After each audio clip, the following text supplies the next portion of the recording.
Buenas tardes, profe Eric. Soy Diego Ibarra del sexto B y en esta ocasión voy a exponer el tema titulado La antropología filosófica en la historia. Vamos a empezar dando una pequeña introducción a lo que es el tema. Un problema básico de la filosofía que la filosofía tuvo es la de definir el significado del ser humano y cuál es su función o si es que la tiene. El deseo del ser humano de autoconocerse nos lleva a la antigüedad y cómo definían en ese entonces al ser humano. Pero antes de seguir adentrándonos en este tema, daremos un concepto sobre lo que es la antropología filosófica. La antropología filosófica es una parte de la filosofía que se encarga del estudio filosófico del hombre. Busca su origen para determinar su finalidad. En otras palabras, estudia de dónde vino el hombre y hacia dónde va. El concepto del ser humano en la cultura griega. Para los griegos, desde Sócrates para adelante, pusieron su atención en el ser humano, ya que para ellos el ser humano es un ser diferente a todos los demás, ya que posee racionalidad que le da la capacidad de conocer su entorno, sus relaciones con las demás personas e incluso a sí mismo. El concepto del ser humano para Sócrates. Para Sócrates, el ser humano está compuesto por un cuerpo que lo llama soma y un alma denominada psique. El alma está dentro de nosotros y no puede ser captada por ningún sentido. Sócrates decía que el alma es la esencia del ser humano, porque en el alma está la razón, que es la responsable de que nosotros tengamos la razón en sí y la moral. Para Sócrates, el cuerpo era solamente el instrumento del alma. Ahora pasamos al concepto de Platón sobre el ser humano. Platón considera al ser humano como una dualidad entre un alma racional y un cuerpo material, pues para Platón el alma busca salir del cuerpo, ya que el cuerpo es una prisión que retiene al alma dentro de él y el alma solo busca salir para retornar a su estado original de perfección, que él lo llamaba el mundo de las ideas. Según Platón, el alma tiene tres características: lo racional, lo irascible y lo concupiscible. Lo racional es lo que permite a una persona razonar y esta produce la virtud de la prudencia y la sabiduría. Lo irascible representa a las personas nobles, su fortaleza y el valor. En cambio, lo concupiscible conlleva a los placeres y a los bajos deseos o necesidades físicas. Para Platón, estas tres características determinan si el hombre es un gobernante, si es lo suficientemente racional, un guardia si lo irascible se sobrepone a las otras dos, y productor si la persona se deja guiar por lo concupiscible. Ahora pasemos a qué pensaba Aristóteles sobre la naturaleza del hombre. Para Aristóteles, el hombre es por naturaleza es un ser social. Esto por su capacidad de lenguaje y por su racionalidad. También decía que el hombre es un animal que necesita vivir sí o sí en una sociedad, con la finalidad de promover la armonía entre los demás ciudadanos de esa sociedad. Según Aristóteles, el ser humano es una única sustancia compuesta de alma y cuerpo, que uno no puede existir sin el otro, no pueden estar separadas. El alma para Aristóteles se distingue en tres partes: el alma vegetal, el alma sensitiva y el alma racional. Ahora pasemos a ver cómo pensaban el pensamiento filosófico del ser humano durante la Edad Media. Durante la Edad Media, con el cristianismo nace una nueva forma de contemplar el mundo y también al hombre, que se apoya básicamente en la explicación religiosa y que todo puede ser explicado mediante la religión y la fe. Pasemos a ver cómo San Agustín de Hipona tiene su concepto del ser humano. Para San Agustín, el ser humano es creado por Dios, que está destinada a volver a su creador. San Agustín tiene la postura dualista del cuerpo y alma. Para San Agustín, el hombre no puede dejar de pecar. Esto se debe a su libre albedrío. En otras palabras, podemos decir que el hombre peca porque es su voluntad. Decide que las cosas materiales o carnales se sobrepongan a su dirección hacia Dios. Y para San Agustín, el mal que hay en el mundo es solo la ausencia del bien. O sea, donde no hay bien, ahí aparece el mal.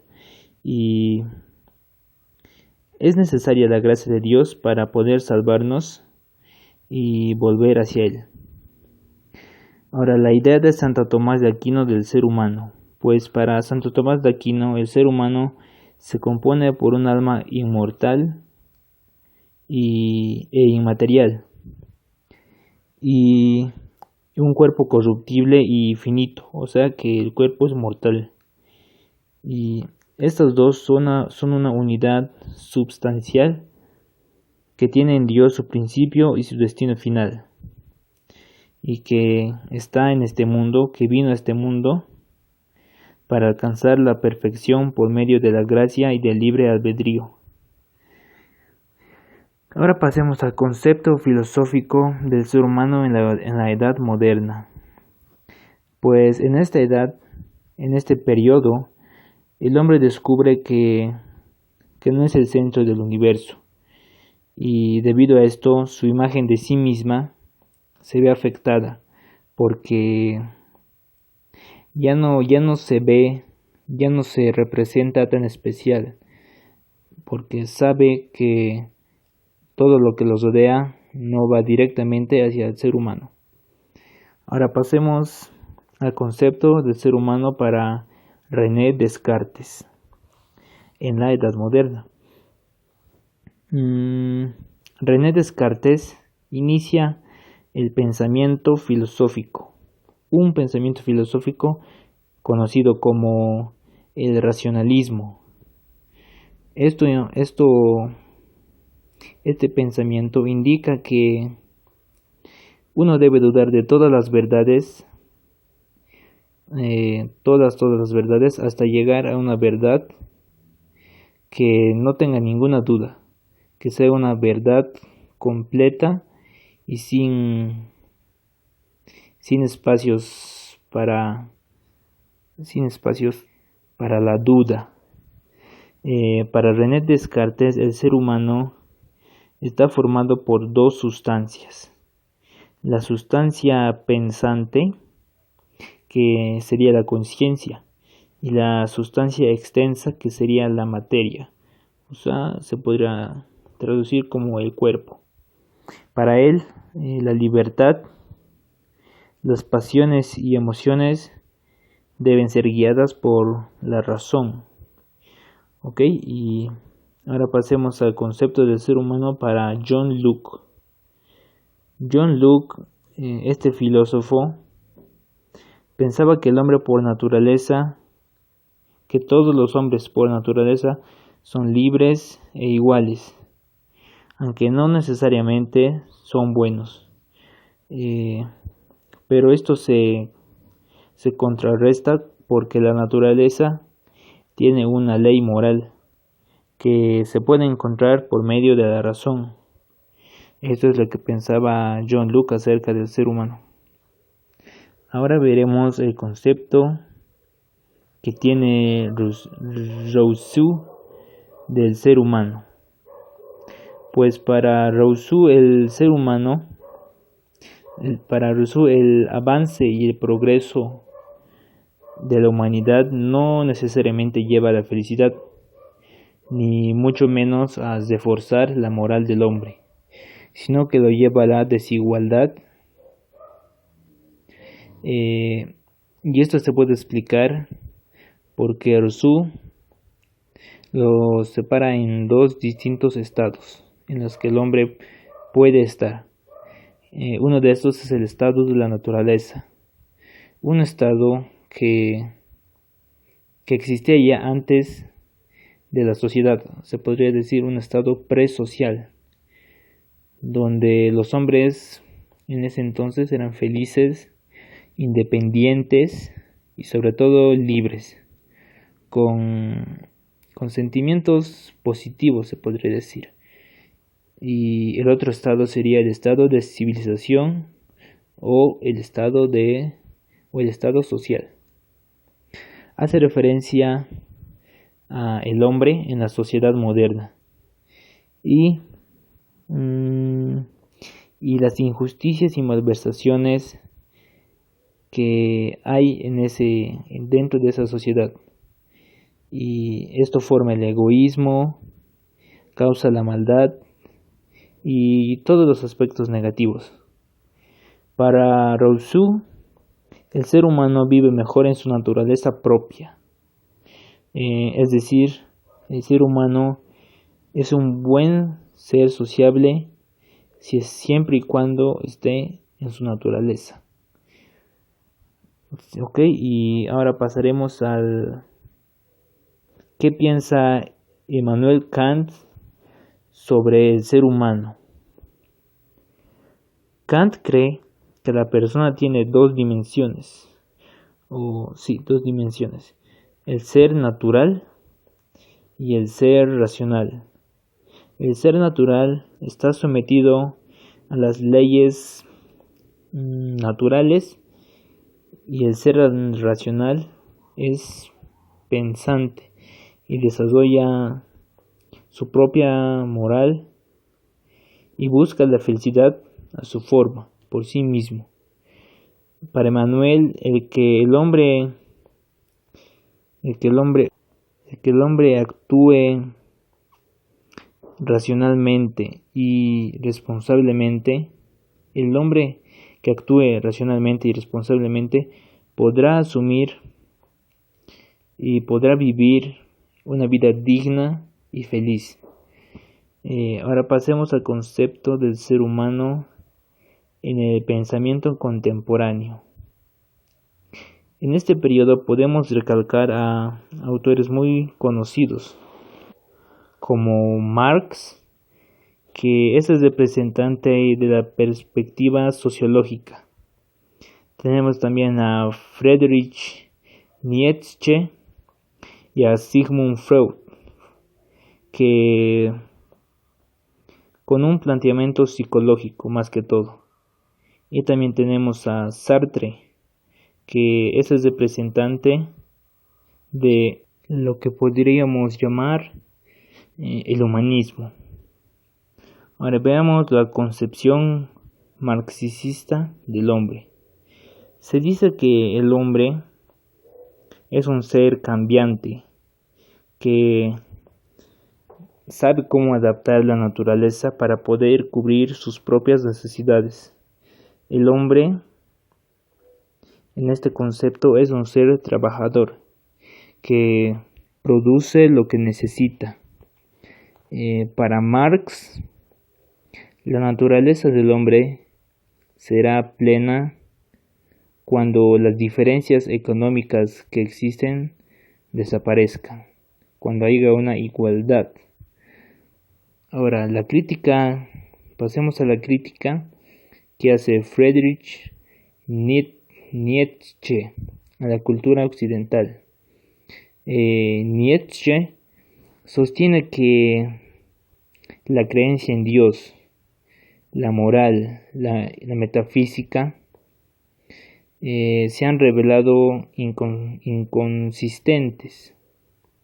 Nietzsche proponía a un superhombre, ya que afirmaba que Dios ha muerto y que el hombre es quien da sentido a la vida. Y eso es la grandeza del propio hombre. El hombre es libre, crea y destruye valores con tal de seguir siendo libre. Ahora pasemos al ser humano según el psicoanálisis de Sigmund Freud. Para Freud, todos tenemos deseos interiores que son responsables de la personalidad de cada uno. Y estos deseos interiores son reprimidos por uno mismo, ya que el ser humano vive en una sociedad y tiene que saber cómo controlar estos deseos que tiene el hombre. Sigmund Freud propone un mapa mental, un mapa de la mente humana, mejor dicho. Empecemos con lo que él llama el ello, que más que todo trata sobre los placeres que tiene el hombre y los placeres que el hombre reprime a lo largo de toda su vida. Esta parte de la mente humana puede ser representada por el placer. Después tenemos al superyo, que es la parte que rige el principio del deber. El deber que se opone al ello, ya que son muy diferentes. En cambio tenemos después al yo, que busca evitar que las exigencias o las necesidades, entre comillas, de el ello afecte al superyo, y así conservar la ética y la moral que contiene el superyo. El yo se rige por el principio de la realidad, es decir, el yo vive en la realidad y busca, se podría decir, un equilibrio para la persona entre el ello y el superyo, donde no puedan afectar a la relación social que tiene el hombre en la sociedad. Sigmund Freud dice que la sociedad y la cultura es la responsable de que el hombre no sea auténtico, pero esto es necesario para que la vida humana se mantenga intacta. Por último tenemos el existencialismo de Sartre, que propone que el hombre tiene un valor muy importante desde que nace, que es la libertad, ya que el ser humano al nacer es libertad pura, ya que no nace con algo definido. Cuando el ser humano nace, puede lograr y ser lo que quiera a medida que pasa su vida. Sartre asume que esta libertad va vinculada o anexada a la responsabilidad y al compromiso, y estos dos no pueden ser separadas de la libertad. El existencialismo defiende que el ser humano es dueño de su propia vida y no tiene un modelo superior a seguir. y se centra básicamente en la existencia real, es decir, en la realidad. Y con esto acabo mi exposición, profe. Muchas gracias. Hasta luego.